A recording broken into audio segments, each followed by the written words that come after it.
दोस्तों, सेठ आबिद एक ऐसा नाम है जिनके बारे में कई अजीब बातें मशहूर हैं। एक वक्त में पाकिस्तान के अमीर तरीन आदमी कहलाए जाने वाले सेठ आबिद की अब वफात हो चुकी है, लेकिन आज भी इनको पाकिस्तान का पुरस्कार तरीन इंसान समझा जाता है। इस वीडियो में मैं आपको सेठ आबिद की कहानी सुनाऊंगा। सेठ आबिद का असल नाम आबिद हुसैन था। ये 1935 में कसूर के करीब एक गांव में एक मिडिल क्लास फैमिली में पैदा हुए थे। इनकी फैमिली का जानवरों की खाले ट्रांसपोर्ट करने का बिजनेस था। 1950 में सेठ आबिद के वालिद कराची शिफ्ट हो गए। इन्होंने यहाँ सोने यानी गोल्ड की छोटी सी दुकान बना ली। दोस्तों, ये वो दौर था जब पाकिस्तान को बने हुए सिर्फ 3 साल हुए थे और पाकिस्तान और इंडिया के लोग आसानी से एक दूसरे के मुल्कों में आ जा सकते थे। पाकिस्तान में उस वक्त भी सोने की डिमांड बहुत ज्यादा थी। सोना दूसरे मुल्कों से पाकिस्तान में स्मगल होता था। सेठ आबिद के वालिद भी दूसरे लोगों की तरह इंडिया से और गल्फ कंट्रीज से सोना मंगवाते थे और पाकिस्तान और इंडिया के लोग आसानी से एक दूसरे के मुल्कों में आ जा सकते थे। पाकिस्तान में उस वक्त भी सोने की डिमांड बहुत ज्यादा थी। सोना दूसरे मुल्कों से पाकिस्तान में स्मगल होता था। सेठ आबिद के वालिद भी दूसरे लोगों की तरह इंडिया से और गल्फ कंट्रीज से सोना मंगवाते थे और बेचते थे। सेठ आबिद उस वक्त बहुत छोटे थे, लेकिन ये भी अपने वालिद के साथ काम करना शुरू हो गए। उन्हीं दिनों इनकी मुलाकात एक और आदमी से हुई जिसका नाम काशिफ भट्टी था। ये आदमी इंडिया और मिडिल ईस्ट से पाकिस्तान सोना लेकर आता था। सेठ आबिद को इसी आदमी ने सोने के बारे में बहुत कुछ सिखाया। दोस्तों, इन लोगों की नजर में ये सोना स्मगल नहीं कर रहे थे, बल्कि सिंपली सोने की तिजारत करते थे। बहरहाल अगले 2 सालों में सेठ आबिद इंडिया से समंदर के जरिए सोना स्मगल करके कराची लाते थे। इनका काम बहुत ज्यादा चल रहा था, लेकिन अथॉरिटीज की नजर इन पर पड़ चुकी थी। सेठ आबिद को कराची में कस्टम्स अथॉरिटीज ने गिरफ्तार कर लिया। इनके पास से 3100 तोला सोना बरामद हुआ।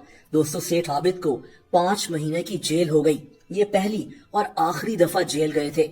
इसके बाद इनका कभी जेल जाना नहीं हुआ, लेकिन सेठ आबिद का नाम अखबारों में आ गया और ये मशहूर होना शुरू हो गए।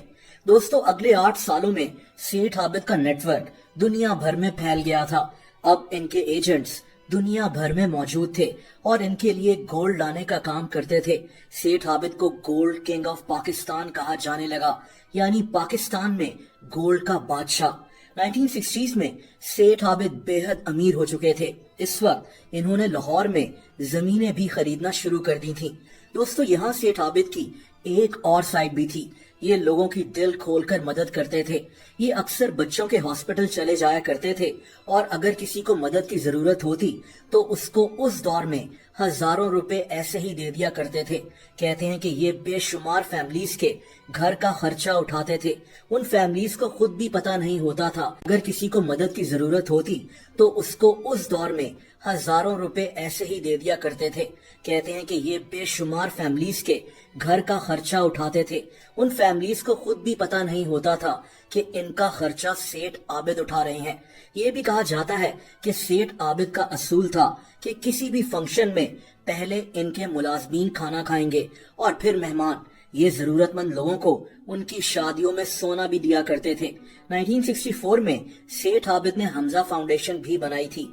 ये उन बच्चों के लिए थी जो बोल और सुन नहीं सकते थे। इसकी वजह इनके अपने बच्चे थे। सेठ आबिद के 7 बच्चे थे, जिनमें से 4 सुन नहीं सकते थे।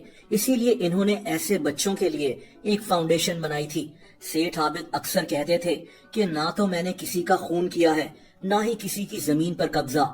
मेरा काम सिर्फ गोल्ड यानी सोने का है और मैं बस वही करता हूँ। बहरहाल दोस्तों, 1970s की शुरुआत में जुल्फिकार अली भुट्टो के दौर में सेठ आबिद पर दोस्तों इस वक्त सेठ आबिद के हवाले से तरह तरह की बातें भी मशहूर हो गईं। जैसा कि इन्होंने हुकूमत पाकिस्तान से कहा था कि अगर मेरे गोल्ड के काम में रुकावट ना डाली जाए तो मैं पाकिस्तान का सारा कर्जा अदा कर दूंगा, और इस तरह की कई बातें जो कभी भी स्टैब्लिश नहीं हो सकी। बहरहाल दोस्तों, वक्त गुजरने के साथ साथ सेठ आबिद ने गोल्ड का काम खत्म कर दिया और ये प्रॉपर्टी के बिजनेस में आ गए। 1990s में सेठ आबिद लाहौर के सबसे बड़े प्रॉपर्टी डेवलपर बन चुके थे। लाहौर की मशहूर हाउसिंग सोसाइटीज सेठ आबिद की फैमिली ने ही बनवाई हैं। इनका ये कारोबार इनके बेटे सेठ हाफिज अयाज अहमद चलाते थे। दोस्तों 2006 में इनके इसी बेटे सेठ अयाज को इन्हीं के सिक्योरिटी गार्ड ने गुस्से में कत्ल कर दिया था। सेठ आबिद ने इस वाकये के बाद लोगों से मिलना कम कर दिया था। एक वक्त में इनको पाकिस्तान का अमीर तरीन आदमी कहा जाता था, लेकिन इसके बावजूद सेठ आबिद ने एक बहुत पुरस्कार जिंदगी गुजारी है। इंटरनेट पर भी आपको इनकी बहुत कम तस्वीरें मिलेंगी। दोस्तों अपने आखिरी 15 सालों में सेठ आबिद ने बेहद सादगी से जिंदगी गुजारी थी। इनका इंतकाल 8 जनवरी 2021 को हुआ था।